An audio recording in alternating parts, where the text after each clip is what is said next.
మిత్రులందరికీ నమస్కారం అండి. ఈరోజు పెంగళి సువర్ణ విభాగం 4 తెలుసుకున్నాం. దీనికి ముందు 1, 2, 3 చేయడం జరిగింది. ఇందులో ప్రభావతి ప్రత్యామ్నాయమునకు మూలమైనటువంటిది ఏదని అంటే హరివంశంలోని వజ్రనాభ వధ. హరివంశంలోని వజ్రనాభ వధ. ప్రభావతి ప్రత్యామ్నాయము ఎవరు రచన చెప్పుకున్నాం? పెంగళి సువర్ణ చెప్పుకున్నాం. ఇది 5 ఆశ్వాసాలని చెప్పుకున్నాం. ఇది తండ్రి అయినటువంటి అమరామాత్యునికి అంకితం చేయబడిందని కూడా గతంలో చెప్పుకున్నాం. ఇందులో ఉన్నటువంటి రసము శృంగార రసం అండి. శృంగార రసం. దీనిలో ఉన్న పాత్రలు కృష్ణుడు, ప్రభావతి ఉంటుంది, ప్రద్యుమ్నుడు ఉంటాడు, కృష్ణుడు ఉంటాడు, వజ్రనాభుడు ఉంటాడు, భద్రనటుడు ఉంటాడు, అలాగే శుచిముఖి కూడా ఉంటుంది. వీళ్ళు పాత్రధారులండి. శుచిముఖి, భద్రనటులు, వజ్రనాభుడు, కృష్ణుడు, ప్రభావతి, ప్రద్యుమ్నుడు వీళ్ళు ఉంటారు. ఈ ప్రద్యుమ్నుడు ఎవరయ్యా అంటే శ్రీకృష్ణుడి కుమారుడు. శ్రీకృష్ణుడి కుమారుడు ప్రద్యుమ్నుడు. శుచిముఖిని పెంచి పెద్ద చేసేది సరస్వతి అండి. శుచిముఖికి సరస్వతి ఇచ్చినటువంటి బిరుదు ఉపమాతిశక్తి కామధేను అనేటువంటి బిరుదు ఇస్తుంది సరస్వతీదేవి. ప్రభావతి తండ్రి వజ్రనాభుడు. ప్రభావతి యొక్క చెల్లెలు రాగవల్లవి.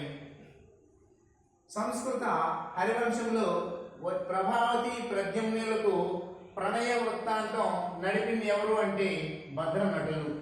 భద్రనటులు అనేటువంటి వారు ప్రణయ వృత్తాంతాన్ని నడుపుతారు. కానీ ప్రభావతి ప్రద్యుమ్నుల మధ్య సంధిగా వారధిగా ఉండి అక్కడ వాళ్ళకి ప్రణయాన్ని కల్పించింది ఎవరంటే ఆడు హంస శుచిముఖి అనేటువంటిది. ఇదిగో వాళ్ళ కలుపుతుంది. అయితే కేవలం కల్పనా కథలు, కృత్రిమ రత్నాలు అని కళాపూర్ణోదయాన్ని నిరసించింది ఎవరంటే భట్టుమూర్తి. ఇది ఇప్పుడు దాకా మనం ప్రభావిత ప్రత్యామ్నాయం చెప్పుకుంటా ఉన్నాం. అన్నింటిలో ఇది ఒక్కటి మాత్రమే ప్రత్యేకమైనటువంటి బిట్టిగా మీరు గుర్తుంచుకోవాలి. కేవల కల్పనా కథలు, కృత్రిమ రత్నాలని ఏ గ్రంథం గురించి భట్టుమూర్తి చెప్పినాడు అంటే కళాపూర్ణోదయం గురించి అని చెప్పాలి, గుర్తుపెట్టుకోవాలి. అయితే కళాపూర్ణోదయాన్ని కేవల కల్పనా కథలు, కృత్రిమ రత్నాలు అని అన్నది ఎవరు అంటే భట్టుమూర్తి అని చెప్పాలి. బిట్టు ఎట్లా అడిగినా కానీ ఆన్సర్ చేయగలగాలి. కలికి రాగలిగే చిలకల కొలికి అనేటువంటి ప్రయోగం చేసింది ప్రభావతి ప్రత్యామ్నాయంలో. ఎవరు చేశారంటే పెంగళి సువర్ణ. చిలకల కొలికి అనేటువంటిది స్త్రీలకు పర్యాయ పదంగా వాడేటువంటి పదంగా చెప్పుకోవచ్చు. ఓడలు బండ్లు అవ్వచ్చు, బండ్లు ఓడలు అవ్వచ్చు అంటే రాజు కింకరుడు అవ్వచ్చు, కింకరుడే రాజు అవ్వచ్చు అనేటువంటి అర్థంలో వాడబడినటువంటి జాతీయంగా దీన్ని చెప్పుకోవాలి. అలాగే తడిపాక గుర్తుక గోయిట అంటే తడిగుడ్డేసి గొంతు కోయడం అనేటువంటి దాన్ని తడిపాక గుర్తుక గోయిట అనేటువంటి జాతీయాన్ని సువర్ణ ప్రభావతి ప్రత్యామ్నాయంలో వాడున్నాడని గుర్తుపెట్టుకోండి. నీళ్లు నమలుచు సమాధానం ఏమి చెప్పలేనటువంటి పరిస్థితుల్లో నీళ్లు నమలడం అనేటువంటి జాతీయాన్ని ఉపయోగిస్తారు. ఇది కూడా ప్రభావతి ప్రత్యామ్నాయంలో ఉన్నదని గుర్తుపెట్టుకోండి. అయితే ప్రభావతి ప్రత్యామ్నాయం మీద పరిశోధన చేసి శిల్ప ప్రభావతి అనేటువంటి గ్రంథాన్ని రాసింది రాచపాలెం చంద్రశేఖర్ రెడ్డి. రాచపాలెం చంద్రశేఖర్ రెడ్డి గారు అది రాయడం అనేటువంటిది జరిగింది.